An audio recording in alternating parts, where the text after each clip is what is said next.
On Sunday, April 14, 2013, Chip Northup and Claudia Mopin were not at church, and everyone else there knew that was unusual, especially since they hadn't told anyone they would be away. After some unanswered calls and even a knock on the door, the police were sent out to the couple's house where they found them dead. After 2 months of investigation, there were no leads and the crime could have easily become a cold case, but then someone bragged about the murders and the community was shocked to learn it was only a child. This is Monsters.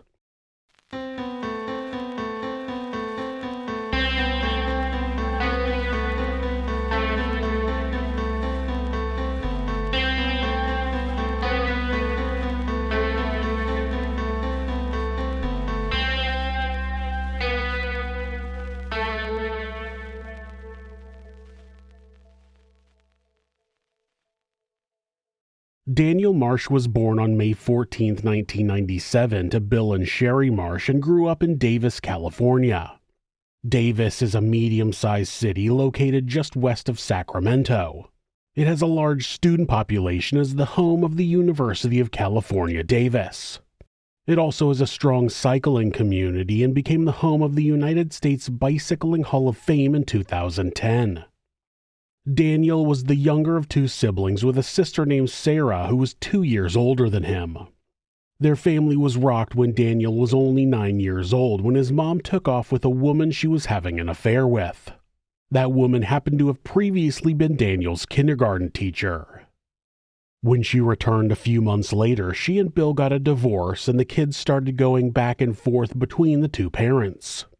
Daniel explained that they obviously stayed with their father after their mother took off, but once she was back, there was no official custody agreement. They just stayed with whichever parent they felt like, at least for a while.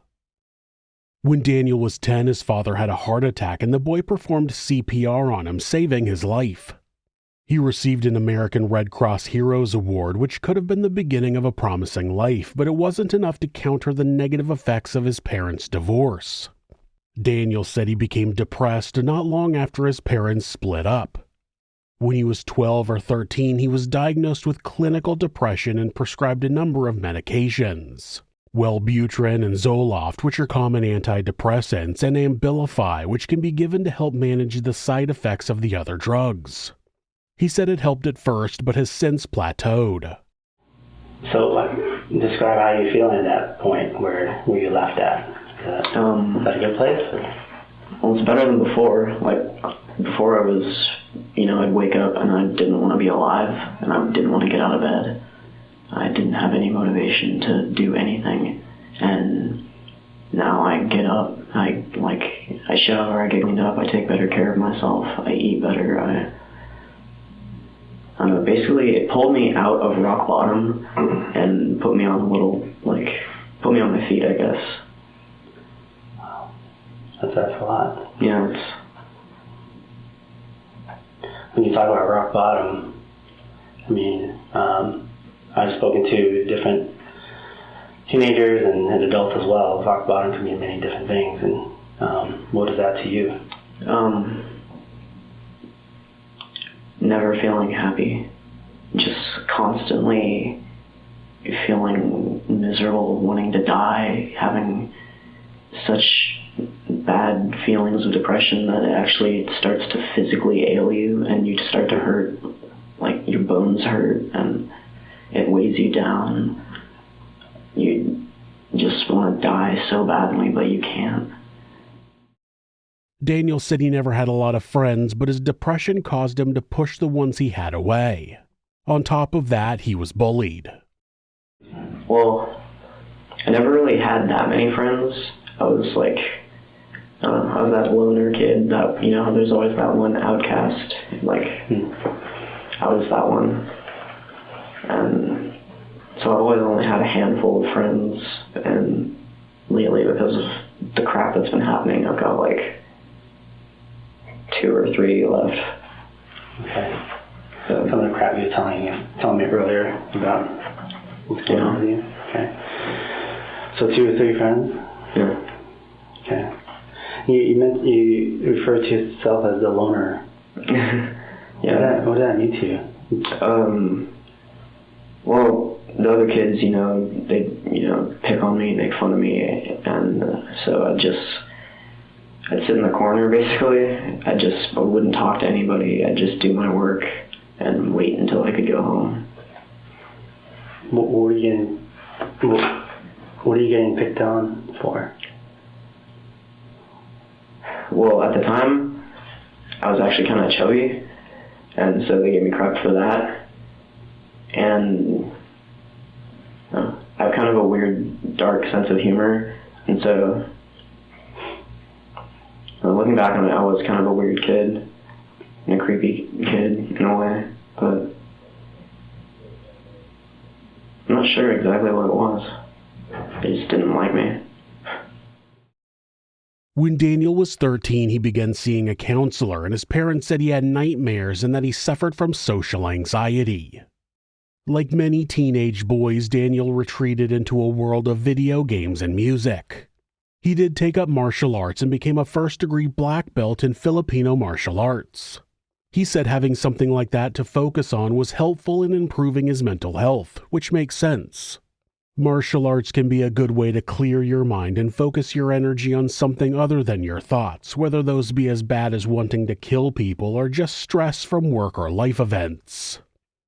It was around that time that Daniel's father, Bill, was living in a house in South Davis, and they had some neighbors named Oliver Northup and Claudia Mopin. Oliver Northup, who went by Chip, was born on April 26, 1925 in Grand Island, Nebraska. He served in the U.S. Navy during World War II before getting his law degree at the University of California, Berkeley School of Law. He continued working as an attorney up until his death in 2013. Claudia Mopin was born on May 15, 1936 in Solano County, California, just southwest of Davis. It sounds like they were both married previously and had children before they met each other at church. They married each other in 1996 and settled in Davis, happy to welcome their new neighbors, Bill Marsh and his two children, Daniel and Sarah, when they moved in around 2011.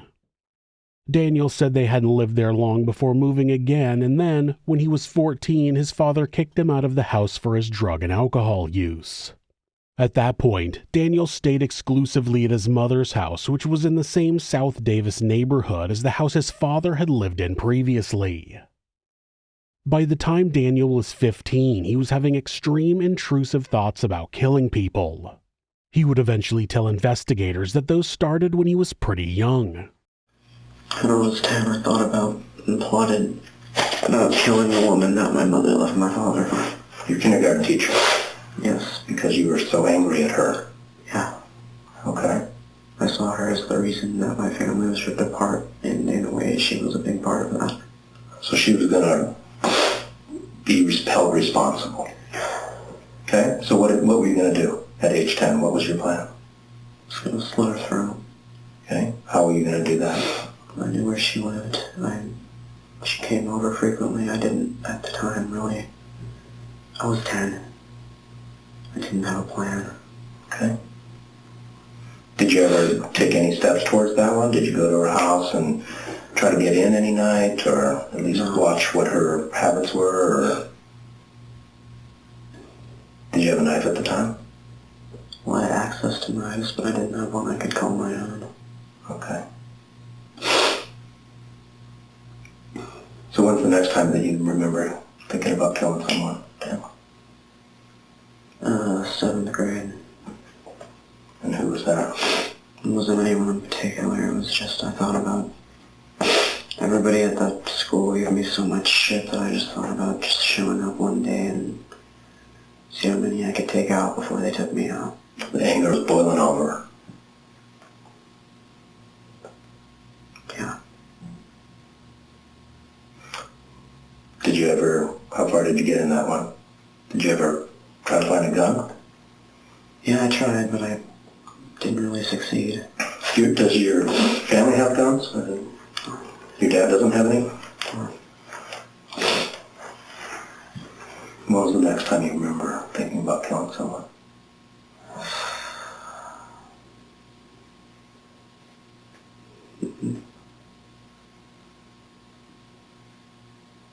grade, I still had the same desire.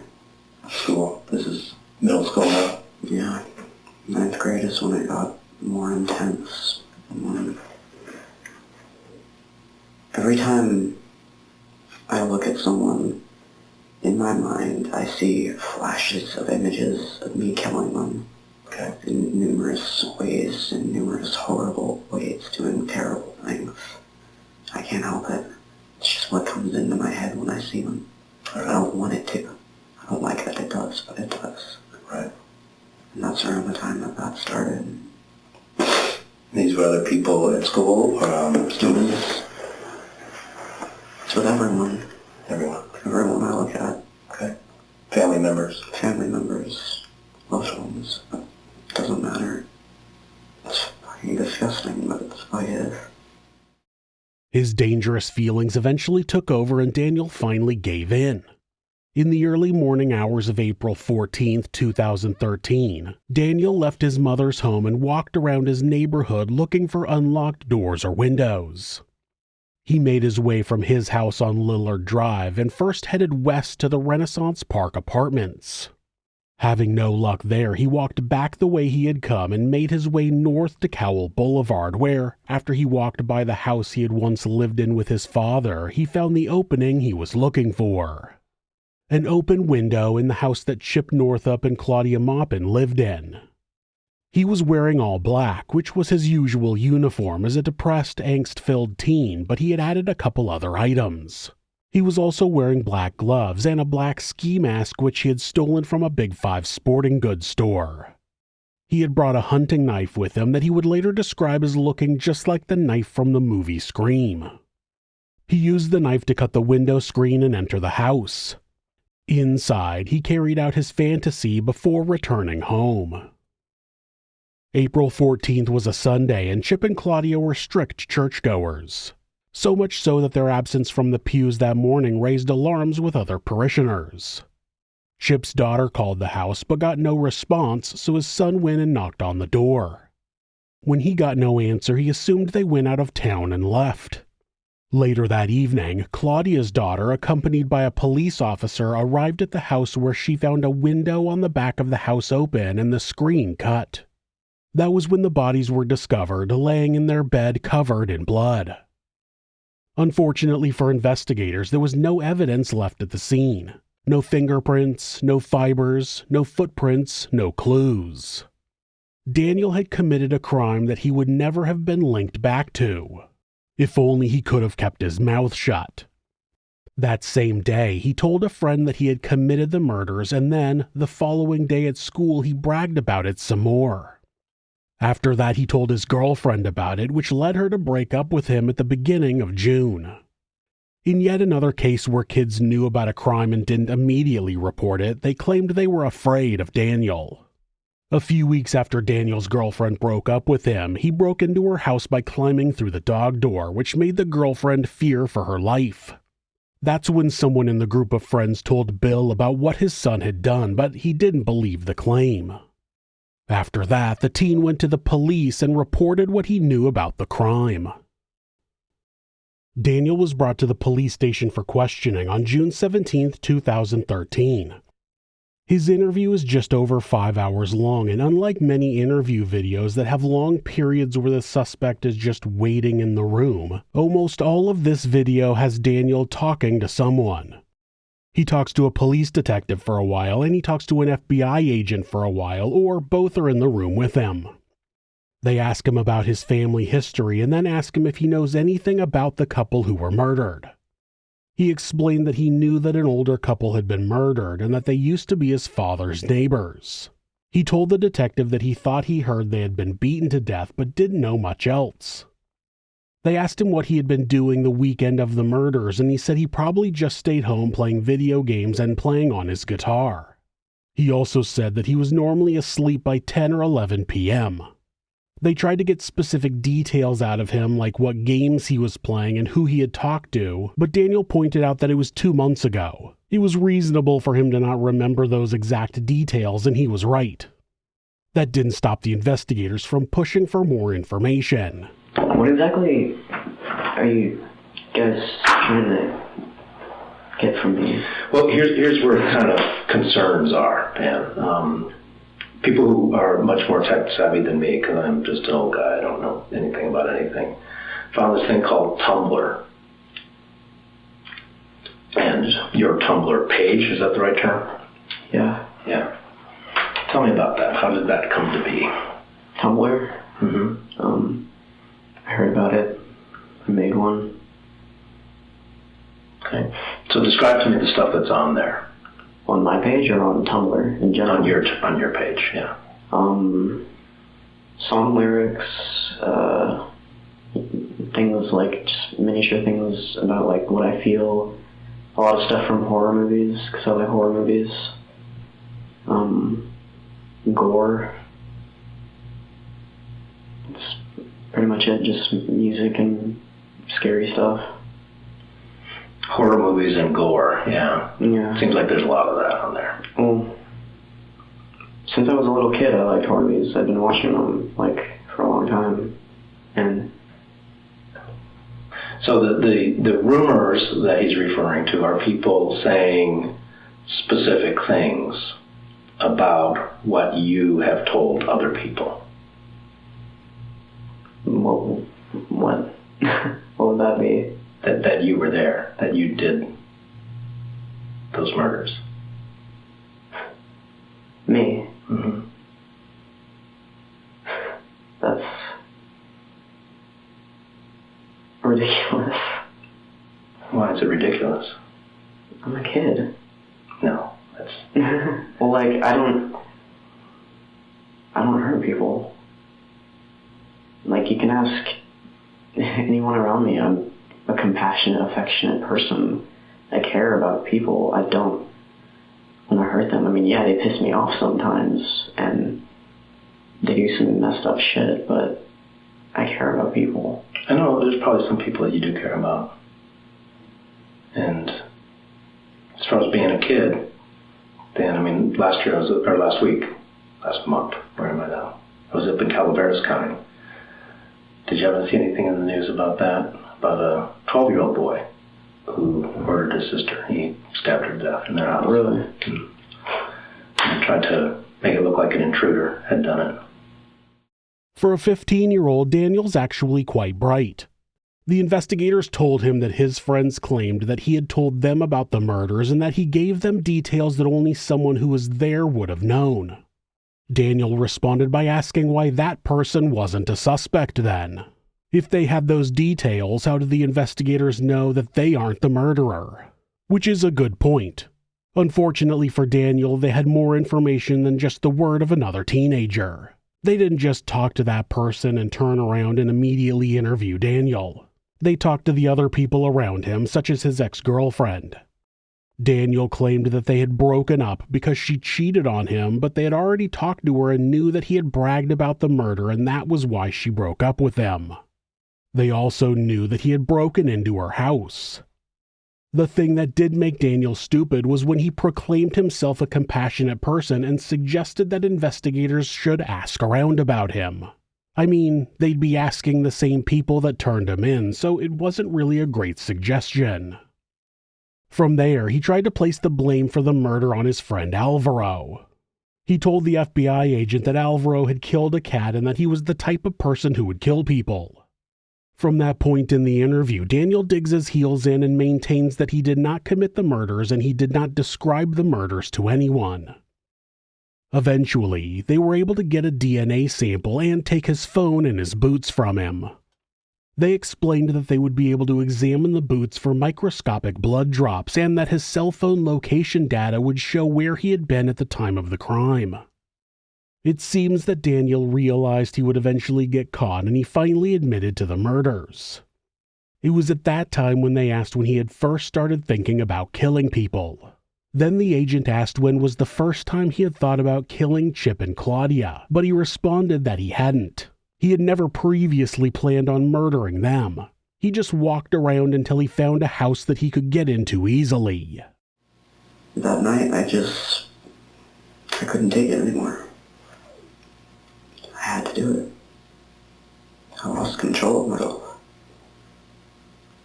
Okay. I just went into the street for a while, just looking for who would be, which house I should go to, who would be a good victim. Okay. Were you by yourself now? Yeah. What time of night was it? I think it was like 2 in the morning. 2 or 3. Okay. Do you remember what day of the week it was? I think it was Friday night. Either Friday night or Saturday night. Okay. And when you said you went out on the street, where did you start out that evening, that night? Well, I just kind of walked all around South Davis. It was just by chance that the poor couple had left a window open that day. The only crime Chip and Claudia had committed was living less than a mile from Daniel. When he found that window open, he knew he had finally found what he was looking for. I got a hole in the screen. Not even a hole, just a flap that I could get in and out with. Climbed in through the back. I listened for snoring. I heard it. Went to their bedroom. I opened the door. And I just kind of stood over their bed watching them sleep for a few minutes. My body was trembling. I was nervous but excited and exhilarated.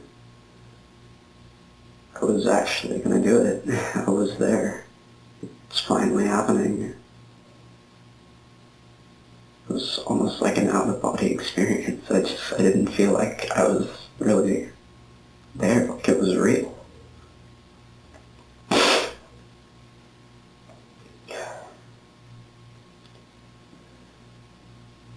And the woman woke up. So I just started stabbing her. Over and over. Okay. All throughout the torso, and I tried to get... And then the husband woke up, and he looked over, and just as he looked over, I stabbed him in the neck. And then I went back to killing the woman because she wouldn't die. You're stabbing her in the torso and she just wouldn't die. Yeah, like, I stabbed her a lot, as you obviously know. It took a long time. And it was a lot easier with the guy than it was with her. Where did you stab him? I started in the neck, and then I just kind of went all over. And, well, I stabbed her until she stopped moving, and she was just kind of twitching. And I went over to him because I'd only stabbed him once at the time, because, you know, I had to finish that one. And I just started stabbing him in the torso as well. Made sure they were both dead, and then I just kind of kept stabbing their dead bodies. Don't know why, it just felt right. Okay. So even after they stopped moving? Even when they were dead, I wasn't done. And I just kind of messed around with them. I cut open both of their torsos around here, and in the woman I put a phone inside of her, and I put a cup inside the guy. I don't know why. I really don't. Okay. And then I like cut open her leg. I don't know why I did that either. I just kind of wanted to see. It was disgusting. Not what you expected? Yeah, I've never actually seen like what fat actually looks like. Is it what surprised you about it? I don't know, it's just like, so that's what makes people fat. There's just like this material, like this substance. It smelled bad. That's, a lot of people don't realize that that's what happens, that it does smell bad. What color was it, do you remember? It was yellow. Okay. I kind of like pulled some of it out with the knife because I was interested and I wanted to see what else was inside. We still talking about the leg on the woman now, or are we talking about the torso? It was the torso that I pulled more of it out of. I don't remember if I pulled some out of the leg or not. He described the murders in great detail. When he was about to leave the house, he saw the phone and the cup in the kitchen and decided to go back into the bedroom and mess with the bodies. He put the phone inside Claudia's body and the cup inside Chip's body. He told the investigators that he thought it would confuse the authorities when the crime was discovered. He described committing the murders as amazing and euphoric, but he said that the way it happened was better than he thought. It was a lot messier, and it didn't go how I expected. What was different? Well, I figured I'd like sneak in and just like slit their throats and take it from there. This was a lot more exciting, more intense. The actual stabbing was more exciting and intense than slitting their throat. Because it was actually like they were awake and knowing and resisting. He thought he was going to go in and slit the throats of people who were sleeping, but Claudia woke up. He said it seemed like she was going to go to the bathroom since she first threw the sheet off of her before she noticed him standing there. After the murders, he returned home where he put his shirt, jacket, gloves, and ski mask into the garage. He didn't clean them, saying he kept them as a trophy. He washed his pants and continued wearing his boots. He cleaned the knife and set it on a shelf inside the garage. He told the investigators that he felt better after the killings, but by the time of his interview, he had already started feeling the urge to kill again. He described going out twice by then with a baseball bat, looking for someone outside to beat to death. The investigators asked him why a baseball bat, and he explained that he thought changing it up would keep the murders from being connected. One a break-in with a knife and the other outside with a baseball bat.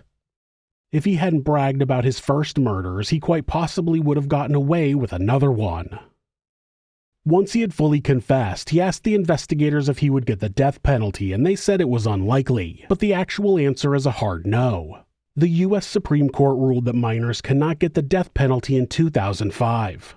You can commit the most heinous crime imaginable and be tried as an adult, but no matter what, if you committed the crime while you were under the age of 18, you cannot receive the death penalty in the U.S. And in this case, Daniel was tried as an adult. Special circumstances were added for killing more than one person, demonstrating exceptional depravity and inflicting torture in the commission of the murders. Before we finish this episode, I just want to remind you that we're trying to hit 1 million subscribers this year, so before you go, take a minute to subscribe to the channel. Even better, tell someone else about the channel so they can subscribe as well. Then make sure you both turn on notifications so you always know when a new episode airs.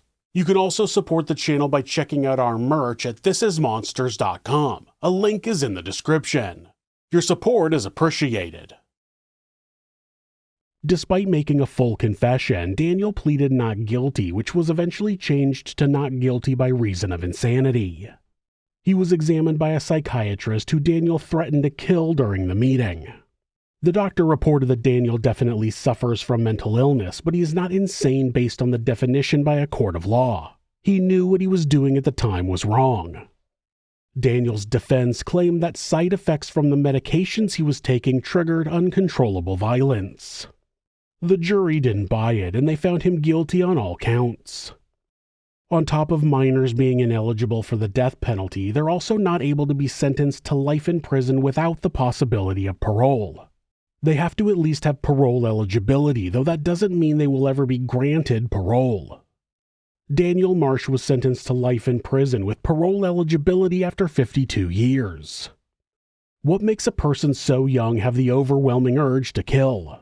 Some people want to blame the heavy metal music he listened to or the video games he played, but more than enough studies have shown that violence in the media doesn't cause someone to be violent. It can encourage an already violent person to commit violence, but it doesn't create the desire to commit evil. Something inside of Daniel Marsh was already evil. Was he born that way? Did the breakdown of his parents' relationship cause it? It's something we'll probably never know, but it would be nice if we did and we could figure out some way to cause it to not happen. Until we do, though, we will continue to see more monsters like Daniel. Thanks for watching This Is Monsters. New episodes are uploaded twice a week on Mondays and Thursdays. There are occasional bonus episodes covering unsolved cases and criminal history. If you have a suggestion for a case you think I should cover, leave it in the comments. You can always follow the channel on Instagram at thisis_monsters and purchase merch at thisismonsters.com. Thanks so much, and be safe.